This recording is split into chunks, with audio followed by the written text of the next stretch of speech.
What's up? Creepers and Geekers, Chris the Atari Creep. How is everyone doing today? Haven't seen this background in some time, have we? Oh, wowee. Going back to the roots of it all. So, yeah, guys, I just got done watching this documentary, and I just wanted to sit and talk about it. Not necessarily a review, and there's really no spoilers to be had, especially if you follow retro gaming and you're into the history of it all. There's going to be nothing new here. Maybe 80% of it's going to be old hat. And so we're not going to go into that. I just want to discuss the documentary. What I liked about it, what I didn't like about it. Maybe not even so much even that. Because I pretty much enjoyed the whole thing. Touch on a few little points here and there that stuck out to me. And that's really all there is to it. So, the documentary is called Easy to Learn, Hard to Master, which goes under Nolan Bushnell's philosophy on video games. We've all said something to the tune in the past. And it's over on Amazon Prime. Now, I am not a Prime member. My girlfriend is a Primer, so I was able to tap into her account. So if you're not a member of Prime, well, either sign up for it or try to find somebody who lets you use their account. I think it's worth watching. It's about an hour and a half, 40 minutes or so. And it's about the rise and fall of Atari as a company from its early days to the video game crash. Now, one thing I did find very interesting was they didn't actually focus on the whole crash and fall of the company as much as I thought they were going to do it. The majority of it was the success of Atari, starting from the very beginning. Yes, I have a ton of notes, so you're going to see me do this a lot. So please bear with me because I never prepare for any of these. But they talk a lot about Atari's climb into Warner Communications buying them out and the VCS exploding. And I find it interesting that they use the box art for Space Invaders as their poster, which should be right here, if I'm smart enough to have put it there. When that's what really made the VCS take off. I mean, it sold handfuls of units up until then, and then boom, you couldn't keep them on the shelf. But then the last 20 minutes or so, they started talking about, things started happening, and you get it. You understand what happened. How they went about it in the interviews, not necessarily the documentary itself, the individuals speaking. I found very interesting their point of view on the whole thing. And some of it made sense, and some of it was like, come on, get the fuck out of here with this crap. But let's get into it. Now, mind you, a lot of the interviews of the people, Nolan Bushnell, Al Korn, and all these people throughout some iMagic. There was some people from Nintendo in it. I believe there was a representative from Coleco. Definitely someone from the Intellivision camp. But all these people came together and made this really great documentary. But it starts off with actually the history of video games. A real brief few minute. This is where it started. The little table tennis game, Space War, or Space War, I think it was called. And then it talks about Nolan Bushnell going into college and seeing Space War. But then it also talked about his life outside of that. After that, Space War was always in the back of his head. Well, he went and did this, and he went and did this, and he rose in this company until he got out of college and started working in the tech field, all the way to meeting up with certain key members of Atari at the time as co-founders and designing what became Pong, of course, after Computer Space. I also find it interesting that they talk about Nolan Bushnell, and if you were to read the stuff on paper, you would think this guy was a prick. I mean, he kicked his daughter out of her own bedroom to make an office, for fuck's sake.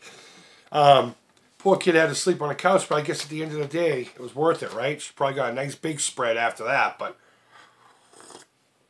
it was interesting that once Atari became established, Pong made it big, and they decided, you know what, we're going to go into manufacturing as well as, because they were originally just going to do like a software thing and then farm it out. And they just said, fuck it, we're going to manufacture it. And just how they finagled their way into it, it became, and they kept saying it, the first Aquarius company.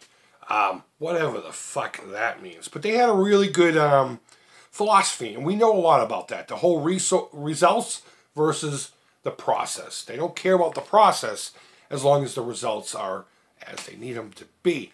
And they don't honestly talk about the culture inside the company as much as you would think they were. The parties, the crazy shit that was going on. They do talk about it here and there. But there's a purpose for it once Warner Communication comes into the picture. That they talk about it more so than not.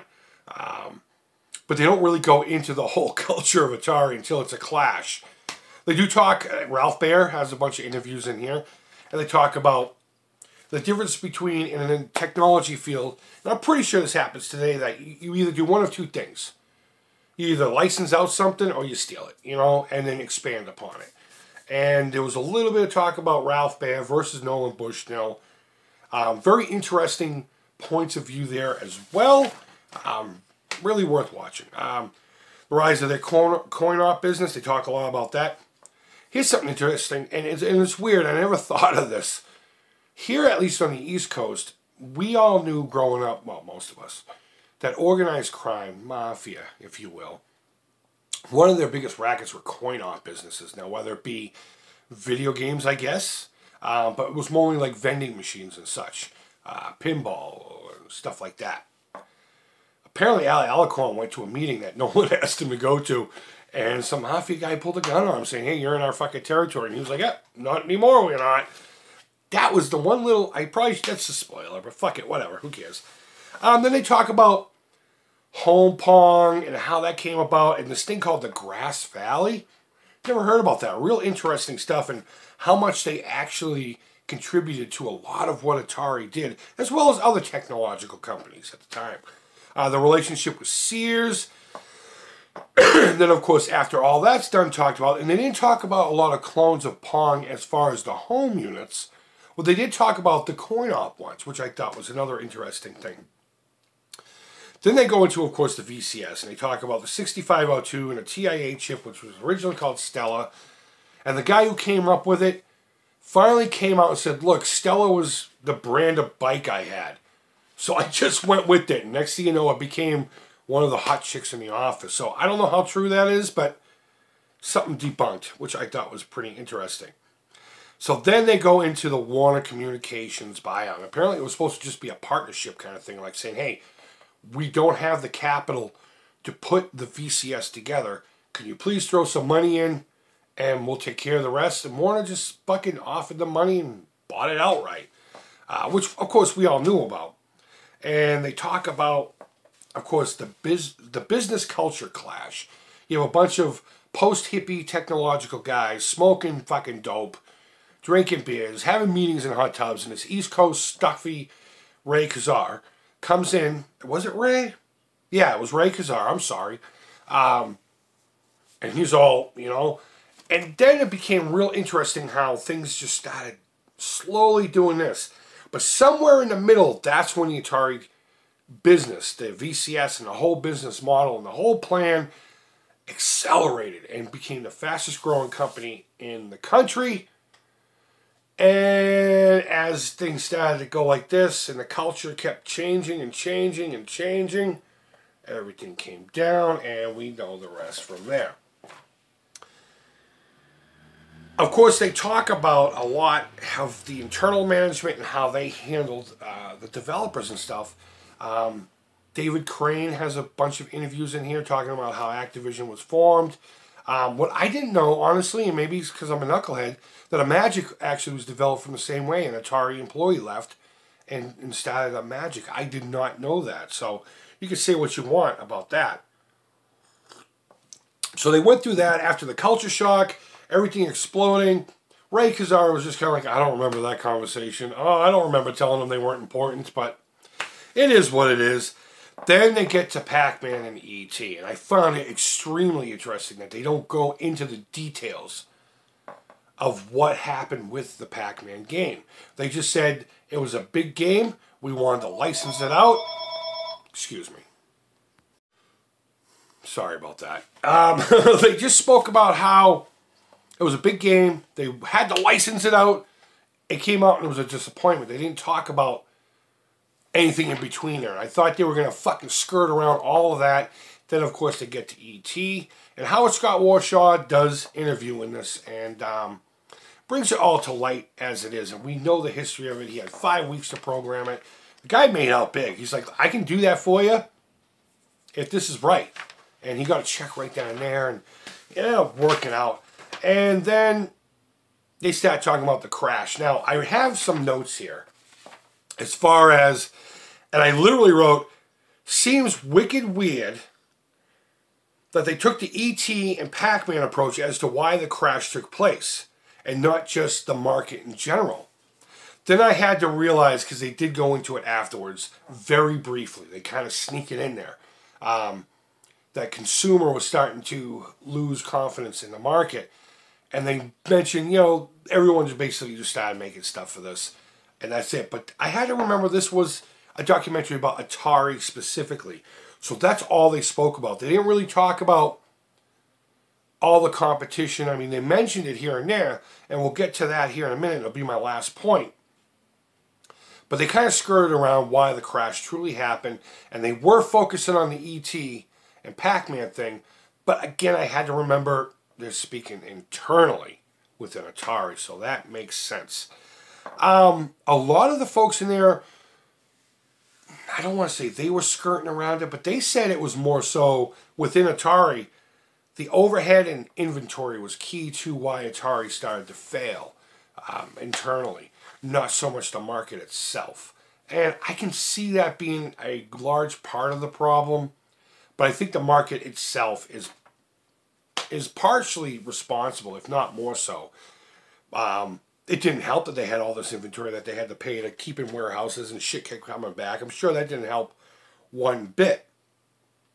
But at the end of the day, the last thought I came up with after all this and watching it, knowing what I knew beforehand, learning what I have learned, there's a thing in technology where you need to think next step while you're working on what you're working on now, because it will become obsolete quicker than you think. And you have a company that's not used to something like that. The technology was still new. And you had a company that was used to another kind of business, just looking at certain things like a product and saying, this is our product, guys. We're going to be selling this forever.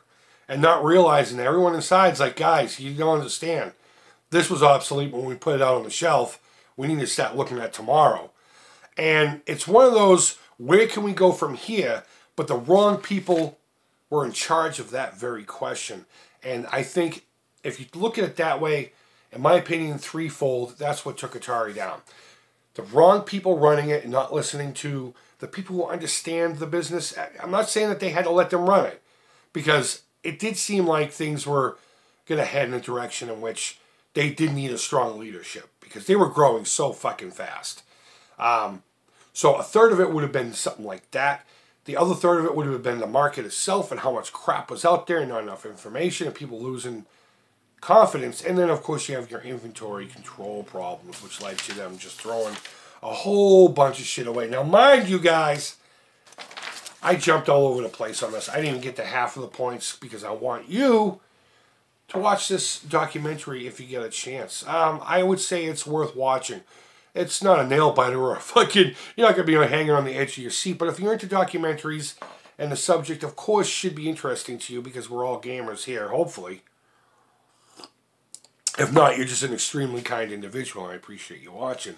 But I would highly recommend at least a viewing of it. If not, maybe watch it a couple times, because like me, sometimes I have to take things in a couple times for it to sink in. Which is primarily why I decided to make this seconds after I shut the damn video off. So guys, go ahead and in the comments, let me know, have you seen this documentary? Is this something you'd be interested in? I'd love to hear your opinion on the documentary itself, and maybe something I didn't touch upon, thoughts or ideas that you had. Not necessarily what you thought made the crash. We've already talked about that. It's not what this video is about, so fucking shut up with that. This is about this documentary and its approach to discussing this kind of information. So guys, go ahead and leave feedback. Thumbs up, thumbs down. All feedback to the Creep is positive. Until next time, I hope you're doing well. Take care. Creep it real. It's so weird sitting here. And bye-bye.